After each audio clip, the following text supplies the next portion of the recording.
Nyland saves it. Haaland scores. Ajer defends like it's nothing. Schjelderup creates one. Odegaard creates another. This is not the small Norway team you remember from 1998. This is a proper football team, and they just beat Brazil. Mike, you predicted Norway. Didn't you give them the best chance of everybody on this panel? How surprised are you, though, with the way the second half played out? Yeah, it just seemed like men against boys, especially once that first goal went in. This Brazilian side had their chances. They didn't take them, but this is what I talked about. Good goalkeeping definitely gets you. You have to be kicking yourself, though, if you're a Brazilian fan. You have to be kicking yourself if you're Bruno Guimaraes. You have to definitely be questioning yourself if you're Carlo Ancelotti, because at the end of the day, Brazil did not have enough cutting edge in the final third, and that's what cost them. And now the Inquisition starts. A few weeks ago, people called their manager stupid for resting his best players in a group stage game against France. No explanation, no warning, just a backup team walking out instead of the real one. It looked like panic. It wasn't. It was a plan. So here's the question. Did Norway just prove a point to the whole world? Or did Haaland already know exactly how this tournament ends? And Norway just made it painfully obvious. Either way, they made it obvious.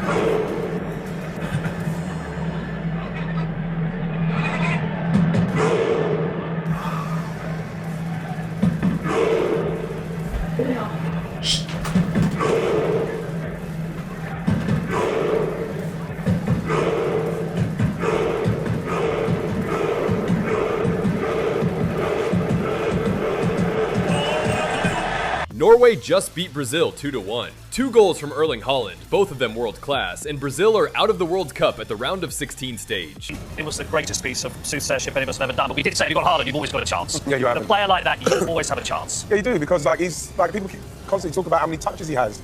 And even though the fact that Norway had a lot of possession today, they're normally playing on the counter-attack, but they didn't play like that today. He didn't have to have a lot of touches, he didn't have to be involved.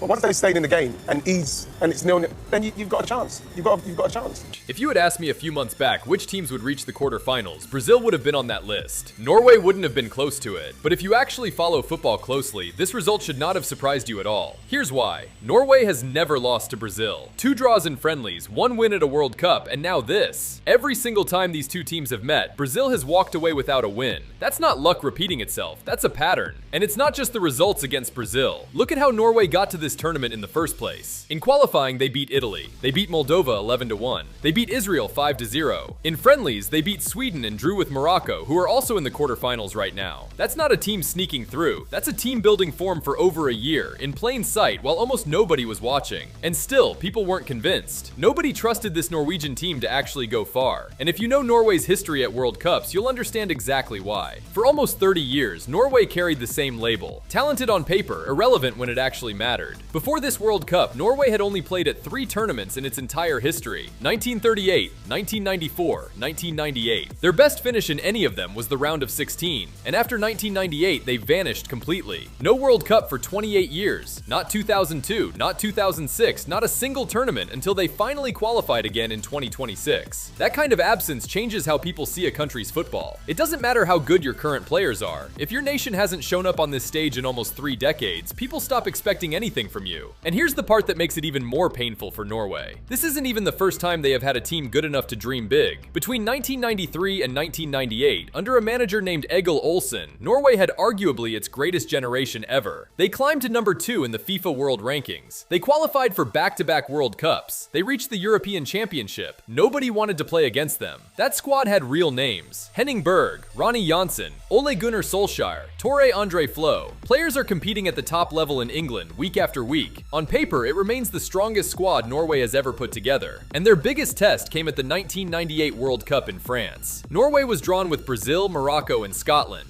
Everyone assumed Brazil would win the group with ease, and Norway would fight Morocco for second place. They opened with a 2-2 draw against Morocco, coming from behind twice just to get a point. Then a 1-1 draw with Scotland. Not spectacular, but enough to stay alive going into the final game. Then came the moment Norwegian football still talks about today. Brazil, with Ronaldo, Rivaldo, Roberto Carlos, and Bebeto, needed only a draw. Norway needed a win. Bebeto put Brazil ahead with 10 minutes left, and it looked over. Then Tore Andre Flo equalized, and in the 89th minute, Kjetil Karl Rekdal scored a penalty to make it 2-1. Norway beat Brazil at the World Cup, one of the biggest shocks the tournament has ever seen. That win sent them into the round of 16, their best World Cup result ever, and that's exactly where it ended. Italy beat them 1-0, the same nation that had already knocked Norway out in 1938 and in 1994. 3 different generations, 3 different decades, and the same country closing the door every single time. So when people looked at this 2026 Norway squad, they weren't just looking at Haaland and Odegaard. They were remembering a team that reached number 2 in the world, a team that beat Brazil at a World Cup, a team full of players performing at the highest level in Europe, and still, none of it was enough to get past the round of 16. That history is exactly why nobody expected more from this Norway team. People assumed they'd be tough to beat, maybe reach the knockouts and stop there. They didn't stop there.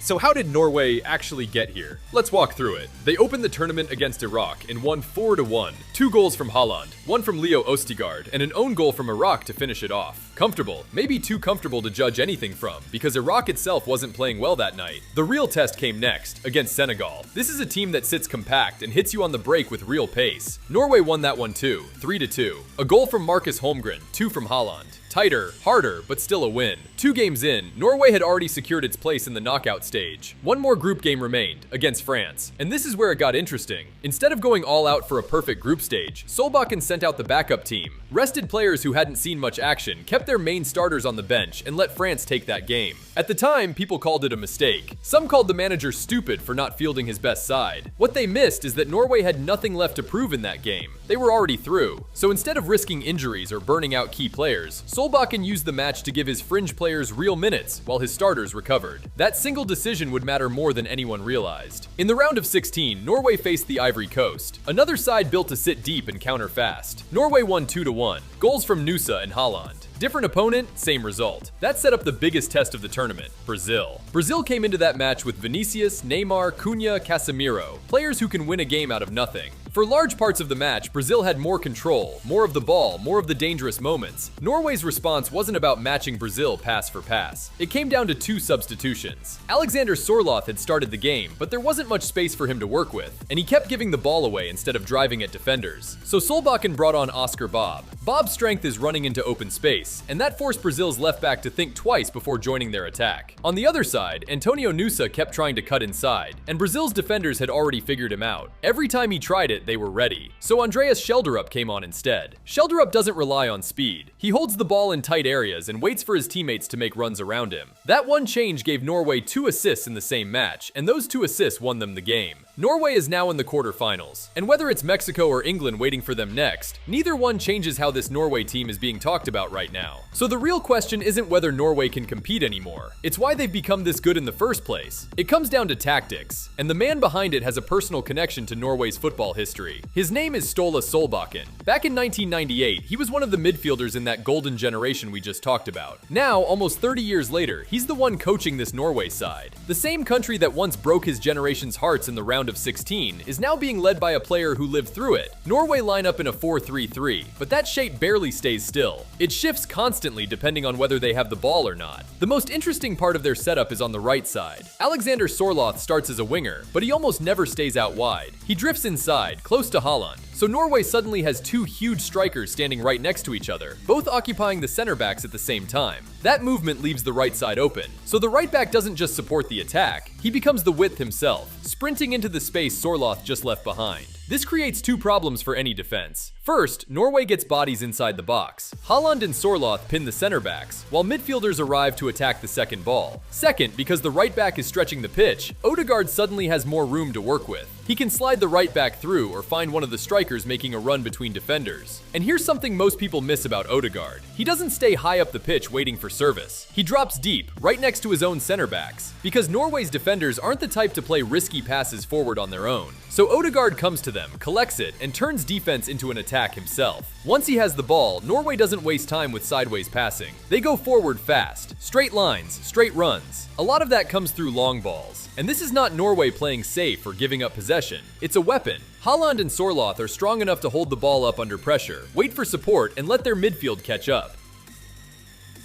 That's where the midfield earns its money. Every time a long ball goes forward, they're already moving to win the second ball, which means Norway rarely loses the ball completely, even without passing it around. Now here's where it gets clever. Because Sørloth keeps drifting inside, defenders are forced to squeeze narrow to deal with him. That opens up massive space for the right back on the overlap. If the defense follows the overlapping run instead, Sørloth is suddenly free right in the middle. There's no correct answer for the opponent. Both choices create a problem. On the left side, Antonio Nusa does the complete opposite. He stays wide, stretches the fullback, and tries to beat his man in a straight one-on-one. So while the right side stays narrow and compact, the left side stays wide and direct. That mix makes Norway incredibly hard to prepare for. Defensively, Norway doesn't sit back and wait either. They press with real intensity, and they know exactly when to trigger it. The moment an opponent plays the ball backward toward their own goalkeeper, Norway explode forward. The same happens the instant a midfielder receives the ball with his back to goal. That's the signal for Haaland in the front line to sprint and cut off every passing option. Even without the ball, Norway stay compact through the middle, forcing teams out toward the wings, where the physical duels favor Norway anyway. And that's really the story of this team. It's not about beautiful passing sequences or dominating the ball for 90 minutes. It's about efficiency. Every rotation, every long ball, every press has a purpose. And that's exactly why teams are struggling to find an answer against them. But tactics only work if you have the right players to run them. And this is where Norway really separates itself from past generations. Let's start in goal. Ørjan Nyland won't ever be the goalkeeper making headlines for flashy saves. That's not his game. What he gives Norway is calm. He spent years moving between clubs like Aston Villa, Norwich, Bournemouth, and Leipzig before finally becoming Sevilla's #1 in La Liga. That journey built something valuable, a goalkeeper who doesn't panic under pressure. His strength isn't athleticism, it's reading the game. He knows where to stand before the cross even arrives. He commands his box instead of reacting to it. And against Brazil, that experience showed up directly on the scoreboard. 11 saves and a penalty stopped in a single match. Now to the back line. Kristoffer Ajer is the one holding it together. At 6'6", he has the size of an old-fashioned defender, but he plays nothing like one. He brings the ball out from the back himself, breaks through a press with his passing, and carries it forward like a midfielder would. Next to him is Torbjørn Hegem, who made the jump to Bologna in Serie A this season, a league that punishes any defensive mistake instantly. That experience sped up his development fast. And unlike the rest of Norway's center backs, he's left-footed, which makes his partnership with Ajer balance out perfectly on both sides. Behind them, Norway have real depth.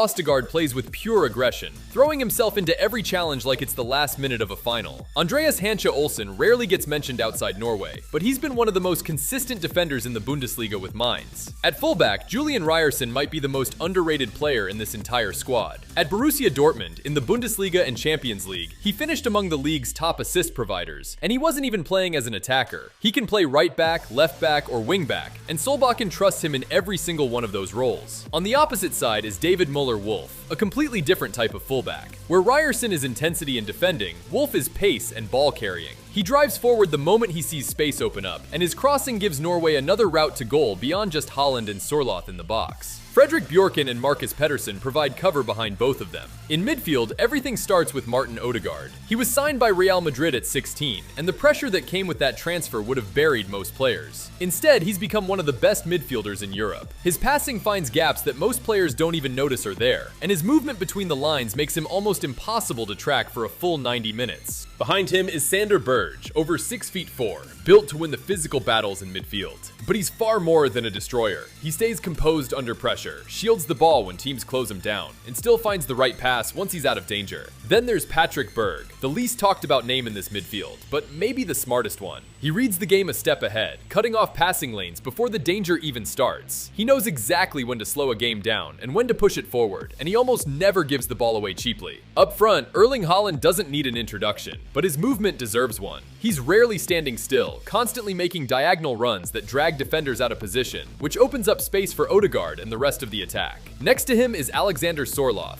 in the form of his career at Atletico Madrid this season. Where Haaland attacks the space in behind, Sørloth holds the ball up with his back to goal, brings his teammates into play, and wins almost every header inside the box. On the wings, Antonio Nusa plays with raw pace and direct dribbling, always looking to isolate his fullback and beat him one-on-one. Andreas Schjelderup is the opposite. He drops into central central pockets, links play with short combinations, and creates space through timing rather than speed. And even Norway's bench carries real quality. Oscar Bob can unlock a tight defense in seconds, and Jørgen Strand Larsen gives them another physical option up front when games need to be forced open late on. So when you put it all together, right tactics and players who fit every single role that system demands, you start to understand why this Norway team isn't just Haaland and a supporting cast anymore. This is a real team, and they've made that painfully obvious. So let's bring this back to where we started. This win over Brazil wasn't luck, and it wasn't one player carrying a nation on his back. It came from a manager who once lived through Norway's heartbreak in 1998, now building a system that finally gets the best out of every single player on that pitch. It came from a defense that can both destroy attacks and build them, a midfield that controls games without needing the ball every second, and an attack that punishes you whether you sit deep or push high. That's not the profile of a team that gets lucky once. That's the profile of a team built to go far. The only question is, was Norway sending a message to the rest of the world? Or did Haaland already know exactly how this tournament was going to unfold, and Norway just confirmed it for everyone watching? Either way, they've made it obvious now. The only question left is whether anyone left in this tournament can actually stop them. Thank you for watching, and please don't forget to subscribe to my YouTube channel. Thank you.